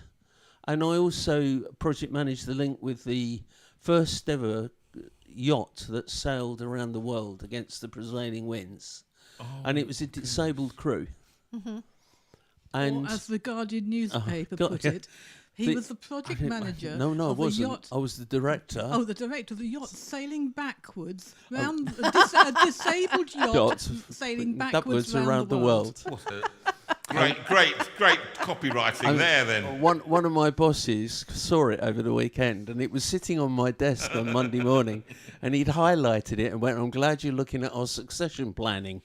I was a junior manager. So there was a lot there, but then we got to the point where a friend of mine and I, we were one of a few lay leaders in the church. But he used to go off with a charity called Prospects to lead worship at Spring Harvest for that group of people. Yes. Adults with learning disabilities. And adults, let's just be clear. Adults with learning disabilities. And that's quite a broad umbrella, isn't it? It is, but it's very much looking at people that might not be able to read or write, may not be able to speak, or they may be able to. Maybe Down syndrome is what a lot of people who are listening in would know about. But just very broadly, looking at church as a whole and how you can make it accessible, so whether you can read or write, any of that stuff, actually we can make church accessible. So anyway, he was off at Spring Harvest doing his normal leading worship with the director at that time. And Johnny Erickson Tada, who I know some of the folk on here will know, American lady, paraplegic Christian lady. Yeah. And she wheeled herself into the celebrations that were being run for Prospects and said to the then director, "What would you do if you had more money?" And he said, "Well, it's easy. I'd employ somebody else." And so she challenged him, cutting the story very short, to write out to all the Prospects people who supported it, saying that we needed to raise money. And we needed to raise 50% of a year's salary with all the extras that would be needed. And she would give him the other 50%. Wow. As long as it was done within 2 weeks. Goodness gracious. No pressure then? No, in 10 days, all the money came in and more. Oh my And we goodness. weren't really in an email age then. No, We're so talking it about was post. 2001. Word of mouth and post, yeah. Snail mail, yeah. So our friend was being made redundant. And so Tony, the director, said to him, well, why don't you apply for it? And he said, no, it won't be me. I'm still going to volunteer. I know a man that can do it. He's not available and he won't want it. So he tells me the story, and I looked at him and said, you mean me, don't you? And he said yes. And I said no. And why? Because it freaked me out. Yeah, it's a big call. How do you communicate with people who can't do what we're doing now? How do you engage with people who can't read? I didn't get it. Yeah. And yet this was a leader of a church who believed that we should be accessible to all. What's the matter with me? And so a little while later, because dear Malcolm, he looked at me as he always did with a smile, as if to say, yeah, we'll wait and see. I got made redundant. And I wasn't meant to be on the list for redundancy. I was deeply hurt. I hit bottom. And Malcolm, of course, looks at me and says, well, there you go. And I went, if God wants me to do it, he better make it clearer. You arrogant so-and-so. And so, yeah, guess what? God did. And there was the advert turned up through the only magazine that we subscribed to. And there was the advert, recognised the logo straight away and said, I said, okay, God, I give in. But you're going to have to change this because I don't understand it. You're going to have to change this because unless I've got a heart for it, then it ain't going to happen. And by the way, a few gifts wouldn't go amiss. And by that, obviously, I meant the ability to communicate, the ability to be able to share the good news that I long to. And so began a period when I worked for this charity that I ended up becoming the director of ministry when my boss left. And then, sorry, I've gone on, but tell the next bit of the story. Is that okay? That's brilliant. Yeah? Go on. Well, I was just going to say that when Pete started with Prospects in, that was January, February 2002, I remember saying to his boss, Tony, I said, you do realise that if you've got Pete, you've got me too. We come as a package. Yep. Well, in that sense, I'd been helping with the group in our own church. That I didn't want to go to. Yes. And I had already volunteered to be at Spring Harvest that year on team. And that's all quite complicated, but just to move on to a few years in, I started working for the charity as well. And then, as Pete said, when his boss retired, you became director of ministry. And then the sad time came when funding for charities, and particularly in the care sector, is always a challenge. Yeah. And the only solution they could find was to merge with another charity. And that charity did great work across the field of disability. And still do. But so the merger happened. We felt a little bit diffident about it, not sure whether this was right. And in fact, those feelings increased as time went on. And then it got to the point where Pete was told categorically to stop writing in his reports about Jesus and discipleship. And then the holiday with Spring Harvest holidays that we've been running in France every year and is the highlight of some people's year. Yes. We were told that we couldn't do it. But this is where God is very clever. We have often, I was a youth group leader for years, and I'd say, knowing God's will for your life is not the easiest of things. Often you really just have to get on with it, trust God, you've prayed, you've done all of that. Well, let's just say over a short period of time, Christine and I had more guidance from God than we have known in 40 odd years. Strangers were walking up to us and saying, I don't know why, but I need to give you this verse from the Bible. Christine had a dream that was so vivid and so clear. I think I've had about 2 significant dreams in my life, and that was one of them. I was so significant that when I woke up, I wrote it down immediately. And then there was the choice of songs on Sunday mornings. We needed some reassurance, and we sang "My Comfort, My Shelter" and things like that. And we just knew that we could put our trust in God. We didn't need to think that we were just going out blind. But then Pete said one Sunday, we really need to go and ask for some prayer for this. So I said, no, I'm praying where I am in the pew. I'm not going to go forward. You realise that if we are to step out of this, we're losing a salary. We're stepping into nothing. We don't know whether other people will think this is a good idea or not. But we couldn't do it until we'd walked away from where we were. So what happened was that we went forward for prayer at the end of the service. We didn't say too much apart from the fact we got a big decision to make. So we turned up at the evening service, and the sermon was on the children of Israel leaving Egypt. And the curator she was then, now associate rector, her first slide came up as a massive blue motorway sign with a white arrow and 2 words, "Way out."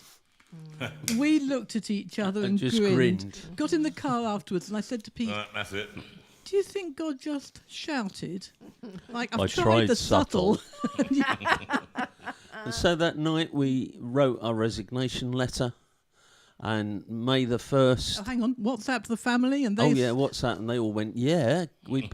In fact, we had one message that came back and said, what kept you so long?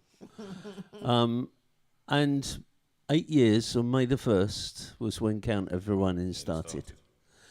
So when we interviewed you, you'd only been going a few years then, 5 years ago. Yeah, I suppose 3-4 years. Yeah. Mm. So now we're in this wonderful position where you heard I didn't want this job, this work. I now have the best job I've had ever. But we can't carry on doing it on our own forever. No, as you're getting older, you're getting more. You had surgery recently. Surgery, treatment. Treatment recently, which takes it out of you. You know what I was saying to you yesterday, without David Hicks, I don't think it'd be very difficult. I could do it, but the notion of setting up everything, going out and travelling and doing it, and we mitigate. We find ways of mitigating. We do. Nevertheless, it's tough stuff, isn't it? But also, we don't want this ministry. Okay, it's God's ministry. It's just we've got it for the moment. We don't want it to be associated with white hair, bald heads. No. People with learning disabilities are all ages. And we need younger people. We have one lovely colleague who works with us, and we now have an administrator for a few hours a week as well, and we're really thankful for that. Mm-hmm. But we do need people. You need somebody. But it needs to be people who God has called into the work. Yeah. There's something about having it. It's a calling, not a job. Not a job. No. But why do we do it? Why do we do it? Because at the end of the day, we do not want anybody not to know that Jesus loves them. Mm-hmm. And Count Everyone In exists so that no one misses out on Jesus. So our dear friends now in our group, in our own church in Newbury, some of them are now beginning to come regularly along to church on a Sunday. Yeah, it was just one to begin with, but I think we're up to about 5 or 6 sometimes. And so it is growing slowly.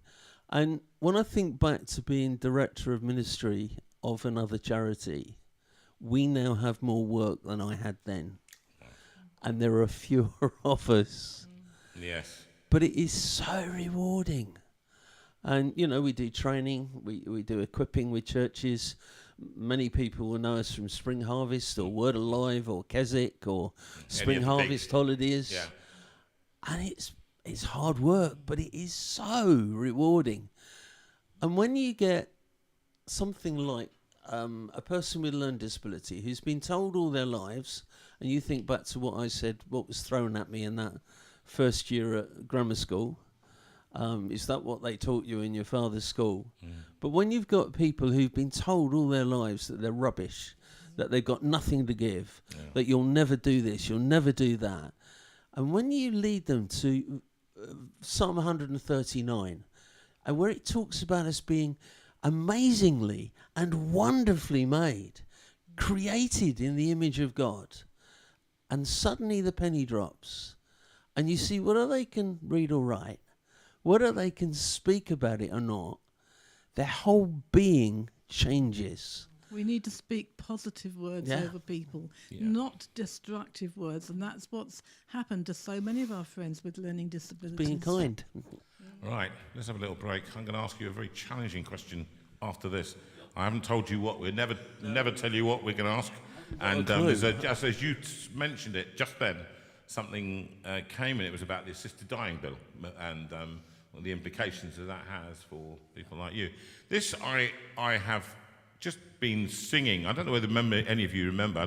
I know you remember this song, but you didn't remember it at the beginning. Now it's called Alas at the Cross. Alas, and did my Saviour bleed? And I've just been working on this kind of version, which was a la Gaither.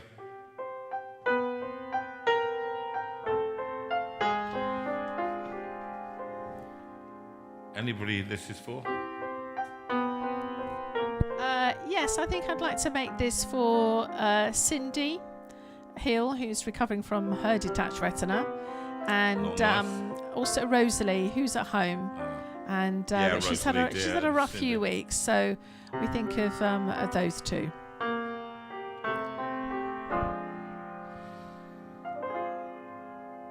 Alas, and did my Saviour bleed? And did my sovereign die? Would he devote that sacred head for such a one as I?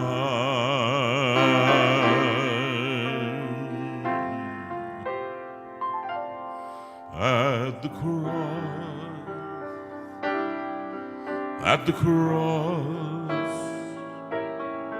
where I first saw the light, and the burden of my heart rolled away.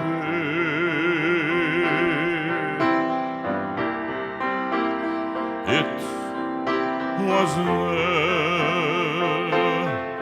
by faith I received my sight, and now I am happy all the day.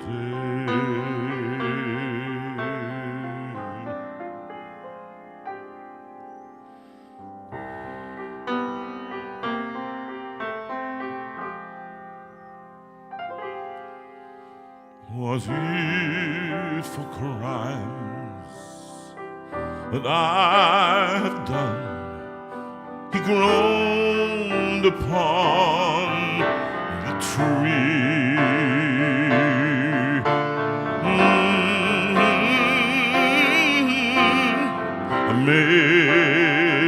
Amazing pity.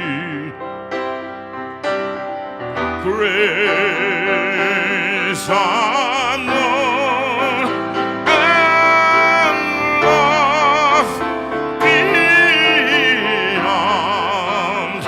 degree.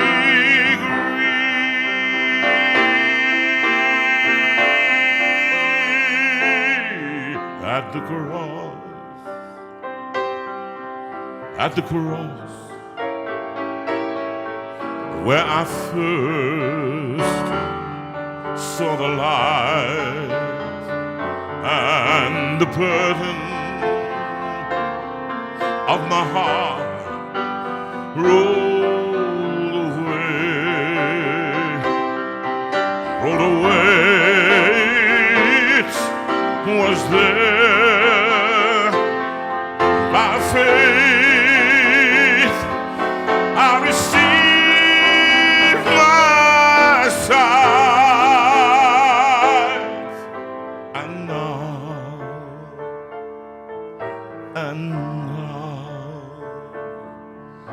I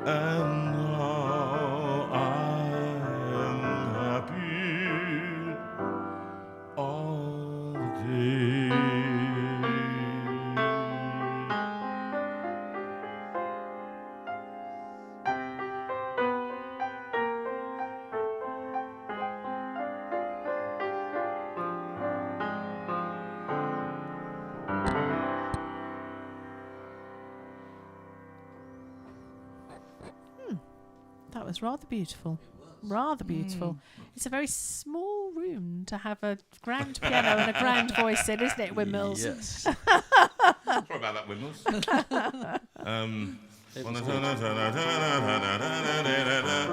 I'm welcoming back the windmills on the windmills of my mind.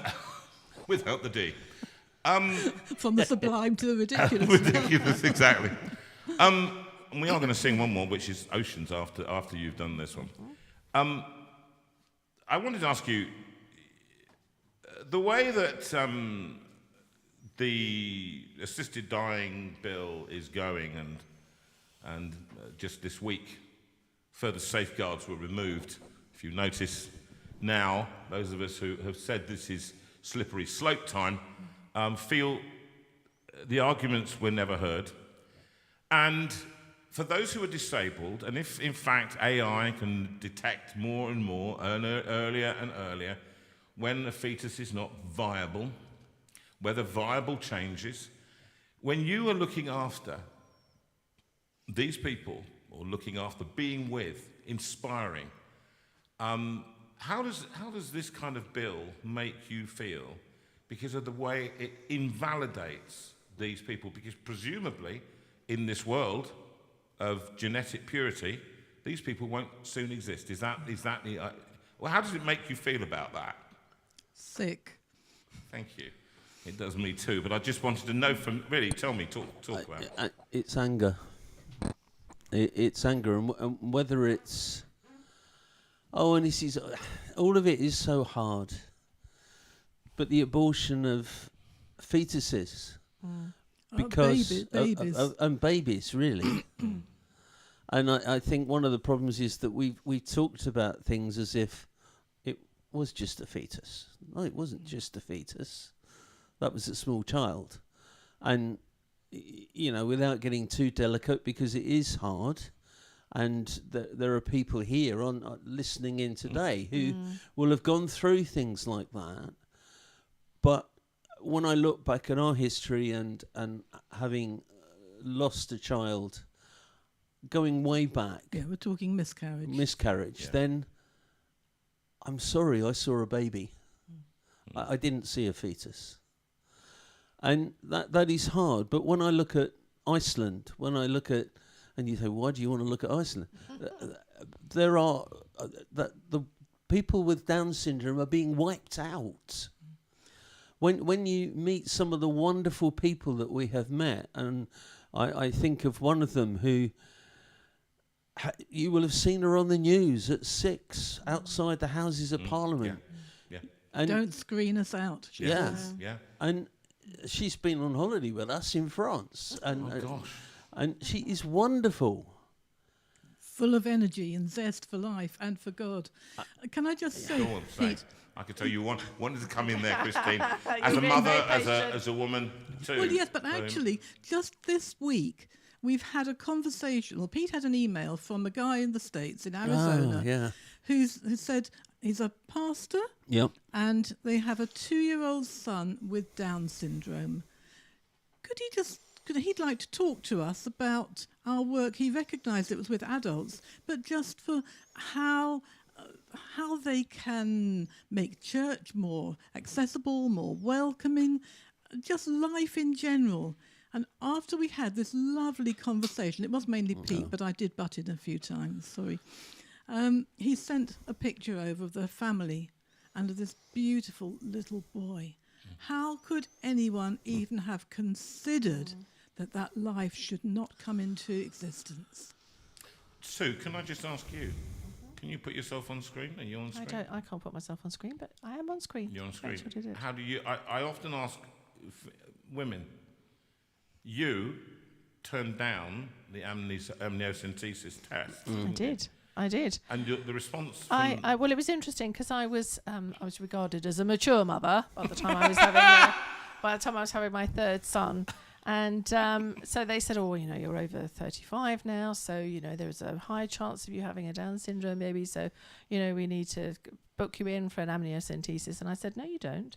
And they said, well, why not? So I said, well, it's going to make no difference to me at all. So they said, what do you mean it's going to make no difference? And I said, well, because if it's Down syndrome, I will love that baby as much as I would love it anyway. Yeah. So what's the point in putting this child at risk? So they said, oh, right, okay. I was asked 3 times by different doctors, 3 times. Outrageous. And in the end, I got so, I wasn't out of my tree, but I was quite firm. And it was written in sort of red letters across my file, sort of, mother has decided against amniocentesis, do not ask her again. Because they just thought that I would want to have it. But I didn't want to put this baby at risk at all.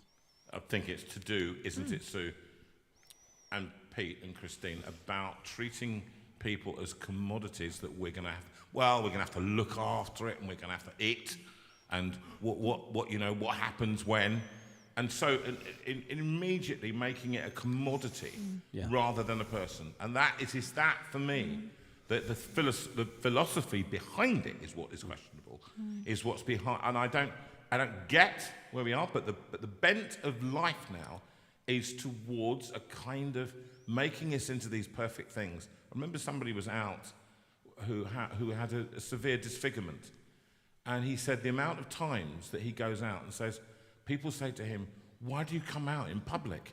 Can't you just stay in? Oh. No. And a massive, and this person said, I'm determined. I'm just going to be here. So from your point of view now, when you are with people with learning disabilities of whatever description that is, whether it's Downs, whether it's people with acute Downs, whether people who have levels of Downs. Sorry, you were about to say. I'm just going to say that Victoria Moyes has been adding to this by sharing about someone that she knew called Sammy, who was Down syndrome, and how God sort of asked her to sort of be there next to this girl and help her at church. And she said, this issue is best illustrated by Sammy's brother. I think Mum said he was 7 at the time. A friend asked him if he wished Sammy was born normal. His response was a definite no, because she wouldn't be Sammy. Yeah. And that's a child's view. Yeah. Completely. Thank you, Victoria. Yeah, wonderful. Christine and I had the privilege, we said that we were on the Isle of Wight last week. And we're at the celebration service of a lady with a learning disability who died in the end of cancer. And it was such a privilege being in that church and hearing the tributes of so many different people who were speaking of what she brought to the lives of so many people. Yes, I took a funeral this week of a gentleman who was in his mid-60s who had started developing epilepsy when he was about 4. And I was struck by the overwhelming grief of the family that they had finally lost him, although by the end there was sort of less and less of him. Every time he had these awful seizures, there was a little bit more taken away from him. And what struck me was how positive they were about how much he had contributed to their lives, how much he had changed their lives, how much they had raised their, as they put it, they had raised their children in the knowledge of what he had taught them, just by being alive and being supremely content with his life. Whatever his lot, he did not worry about it. But they told this beautiful story about he was in hospital, he'd had terrible seizures and so on, and his sister apparently wrote to the other sister and said, oh, John's obviously feeling better. Apparently he had everyone in his ward saying the Lord's Prayer with their hands together. So but it was the gratitude for him being absolutely him. His life. And he was their brother. He wasn't their disabled brother, he was their brother. Pete. Yeah, it's treating people as human beings, treating them as individuals. And look, to go back, the job I never wanted. Why did I not want it? Because ultimately I was speaking from a place of ignorance. And I so regret that. And I've talked with guys with learning disabilities about where I was, and I've said, I'm sorry. I'm sorry that I felt like that, but I didn't know and I didn't understand. And boy, am I glad that I do now. Yes. Because my life is richer As a result. because of what they bring to me. Just, the last couple of Christmases at our Count Everyone in Christmas celebration, which you can get to on YouTube, we've had a man with learning disabilities doing a solo, in fact a duet this last time. He sang "Oh Holy Night" the first time. All the way through. Oh, it was a tearjerker, but it was beautiful. Such a gift that man has. Yeah. Anyway, just before the 2024 celebration, a young lady in our group with Down syndrome came to me and said, "Christine, can I sing on Sunday?" I gulped.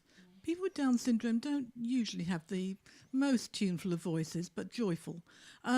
So I had to say, well, I'm really sorry, but the programme is all sorted. Which but it was. why don't you sing in our group on the Monday night? Which she did, and someone played alongside her, and she did a pretty good performance, I have to say. But she had heard me say, it's a bit too late, it's already planned. About a couple of weeks ago, I had a text from her. "Christine, can I sing in the Christmas celebration in church this coming Christmas?" I haven't had the guts to reply yet. We've got to work out how we do it. But this is someone who has a mind of her own. Yeah. She has gifting. Yes. And how can you say that someone else makes decisions for her? No, I think this is, gosh, there's so much in this. The time has gone. I know everybody says exactly that. The organisation, how can we support you? First and foremost, is to support us by praying. We exist by the grace of God and by the love and support of so many people across the country. Churches and individuals. So go and have a look on the website. You can give via the website, and I noticed, because I can see the screen in front of me. Yes, it's been on the screen. The give.net is up there as well. Or if you want to email us at info@, we can let you know how to give directly into the bank account. But look, yes, we need money. We're a charity. It exists because of the faithfulness and the grace of God. But we exist by many people who have supported us both prayerfully and financially right from the very beginning. And I know some of you are on here. I know some of our trustees are on here tonight as well. Just a huge thank you. That people that have come up, I know already before we even came in here. Yes. And we know who you are, and we want to say thank you. And just keep looking out for us, keep guarding us, keep looking out for those that might help us to actually ultimately slow down a bit. Because we can say, this baby that God has given us, as Christine will often say, is up for adoption. And we need to look for those that will adopt it. So pray to that end. This last year shook us, as it does, as you guys have gone through as well. Exactly right. And when I look back, the only thing that stopped was 4 weeks when I was having radiotherapy, so we couldn't go to Keswick for the week, which gutted me. And the one Sunday at our home church back in St Albans where I couldn't go and preach. Now, that is incredible when you think what we went through last year. Absolutely. I'm still having side effects from the treatment, but we're still doing it, but a lot slower, and it takes longer to get over it as well. Yeah. But the other thing you could do, please, and that is to go to your own local church. Yeah. Look out for people with learning disabilities who may not actually even have arrived yet, but to make your church as welcoming and as accessible as possible. Because if your church can change, as ours has, then I believe that God will call more people to actually lead in this area. So maybe there'll be no need for Count Everyone in that one would be day. good. That would be my dream. But in the meantime, if we all do our bit, but then point people to us, that would be really good. And we will do what we can to equip with training and support of all sorts. Thank you. Look, this is, we could talk for hours on this, I know. about what disability means and to people, how we respond. It's an enormous topic, it's an enormous topic. But you've really helped, and I think you spoke with passion about your heart for these people. And I think we're going to finish late anyway tonight because it's the last one. Sorry. No, we're all right. We're going to do that anyway. I'm going to sing Oceans, and so do a few notices. I will do after you. Do it now or after Oceans? Do after Oceans. Can I do it now? Because otherwise people will be switching off. Okay, And I just want to, if that's okay, Rachel, I just want to point out about shows coming up and so on, because I have promised organisers that is what I will do. So on March the 21st, which is next Friday, we are back at Carshalton Baptist Church. April on the 20th, we're at New Springs Church in Loughborough. May the 3rd, we are back with the lovely Connells in Churchdown. That was a lovely concert last time, and we're looking forward to returning. On the 16th, and in fact the 17th, we're at Appledore Festival, which is in Devon. And it's all part of the Roger Jones weekend there, and it promises to be a great weekend. And Jonathan's doing the concert on the Friday, and so not to be missed. So either book your holiday around there or head down there for that Friday, which would be marvellous. That's what Helen Smith is doing. She is. And June the 14th, we are at Kennet Valley Church, which is in Bracknell. And then on the 28th of June, we're going to be hopefully at Cromer.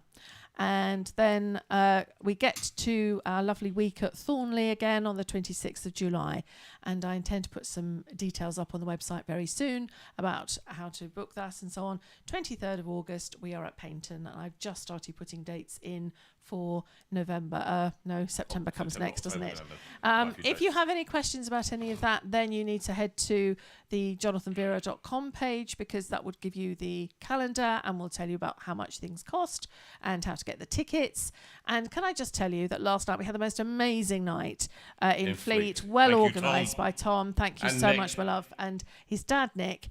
And it was a fantastic night, just packed out, and people loved every single second. And his mum Sandra. And yes, and his and someone wrote to me today saying how touched he was by the overall banner of the concert. So if you haven't been to one of Jonathan's Not Dead Yet concerts, you are missing a treat. They are amazing.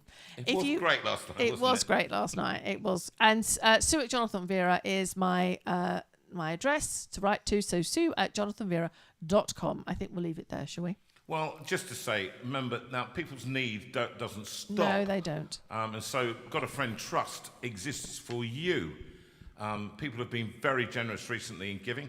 And if you feel that you can give to the windmills, then please, and their organisation, count everyone in. Please do that. And I think actually often with the community, it's always worked in the maths of multiples. The many people, you don't have to give thousands of pounds. You just have to give £25. It's 10 p.m. Thank you very much. And all the alarms going off for me, my tablets, which shows you're going to be late.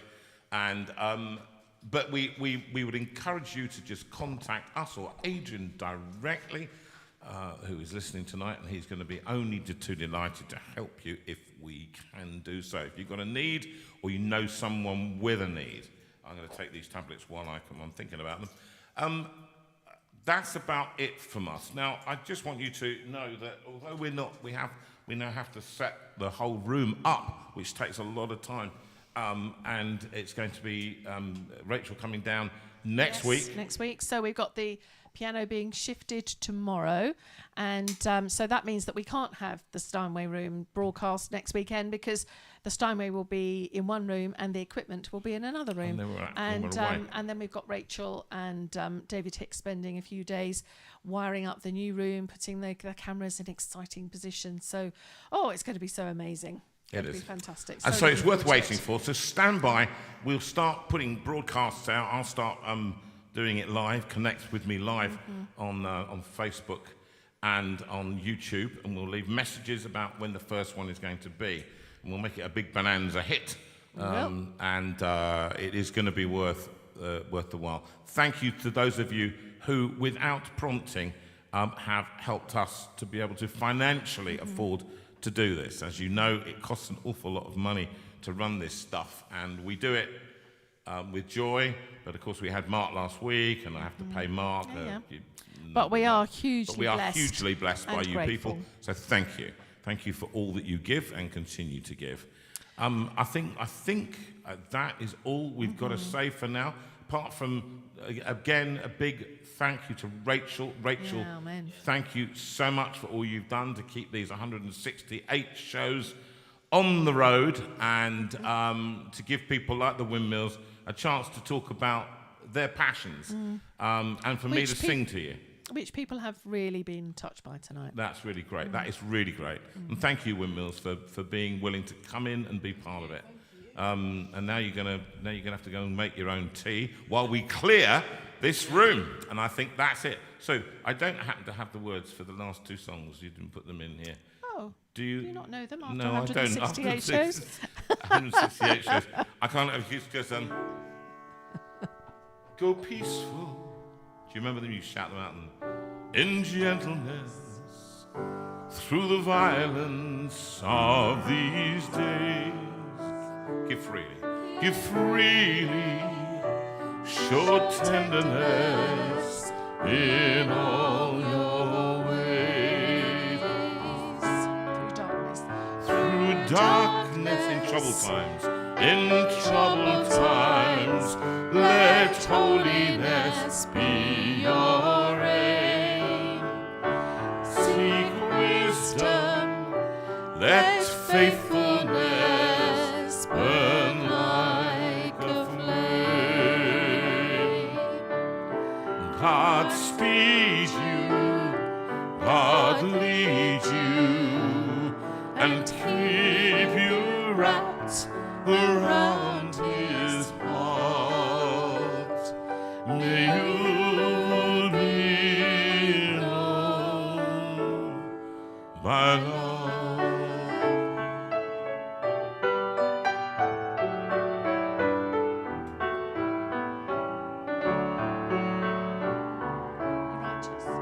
Be righteous, speak truthfully in a world of greed and lies. Show kindness, see everyone through heaven's eyes.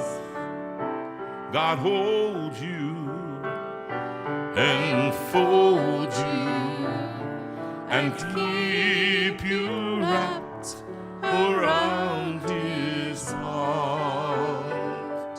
May you be known by love.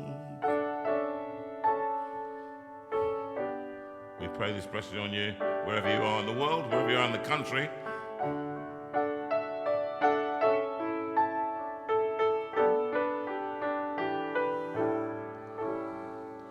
The Lord bless you and keep you.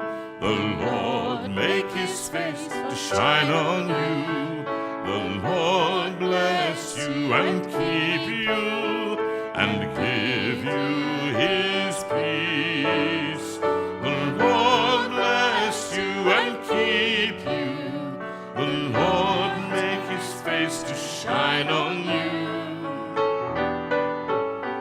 The Lord bless you and keep you and give you his peace and give you his peace.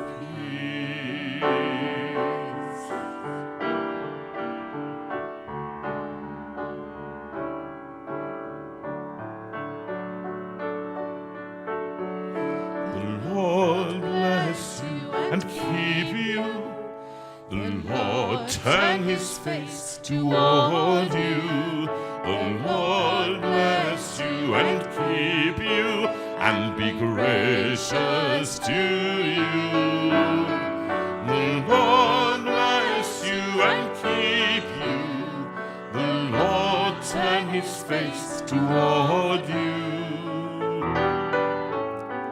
The Lord bless you and keep you and be gracious to you, and be gracious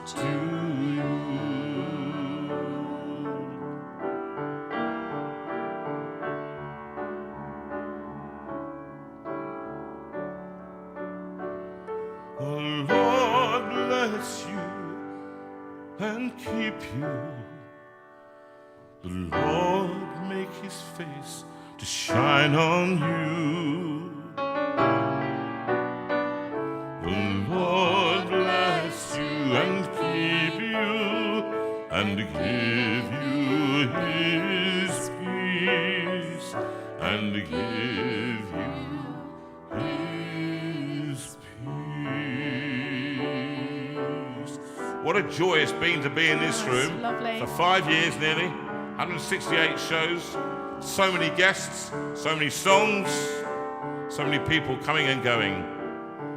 And we look forward to you joining us again in April in what will be called the Steinway Hall. Named by Owen Lamb. Thank you, Owen, for coming around the other day and pointing out some great lighting points. We're going to take up most of what you talked about. There may well be a few little test streams and things from Rachel as well, so watch out for them. Watch out for them. Love you, everyone. See you very soon. Bye. And goodbye. Bye.